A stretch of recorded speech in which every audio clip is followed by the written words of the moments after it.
police, ou ce qu'il en reste après le coup de force, que les mutins nous reçoivent. Le camp militaire, leur QG, est décrété zone secrète.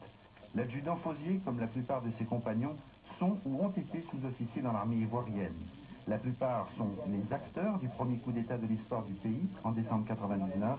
Depuis, ils sont poursuivis par les autorités ivoiriennes pour d'autres tentatives de putsch. J'ai été emprisonné par le régime d'abord Gueye, Gueye, ensuite poursuivi par le régime de Gbagbo. Donc vous voyez que nous avons été contraints de vivre hors du pays. L'armée ivoirienne n'a pas échappé au discours ethnocentrique et xénophobe distillé depuis 10 ans par les hommes politiques de tous bords. Oui, ça a accouché de ce qu'on appelle l'ivoirité au temps des Bédiers. Ils ont tellement embobiné la population, endoctriné la population ivoirienne, que les Ivoiriens ont commencé à se haïr entre eux. À ce clivage ethnique s'ajoute un problème de fond historique, celui-là. Du temps d'Houphouët-Boigny, la Grande Muette avait un rôle de maintien de l'ordre. On avait une armée de scouts. Et ça, c'était nos dirigeants. La plupart de nos officiers supérieurs. Et ils étaient des bénis vivants.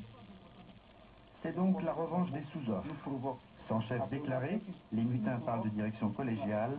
Ils tiennent désormais un discours plus politique. Les mutins ont un parti, le MDCI, le Mouvement Patriotique de Côte d'Ivoire.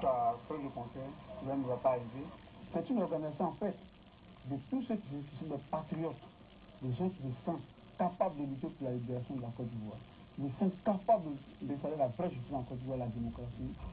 Sans doute, avec le recrutement de jeunes adolescents, les mutins ont réussi à se déployer rapidement dans le nord du pays. Leur idéal, fondé sur la justice et la liberté, a un air de déjà entendu pour les Ivoiriens. Des Ivoiriens qui ont manifestement oublié qu'au temps d'Houphouët-Boigny, la devise nationale était la paix et la fraternité.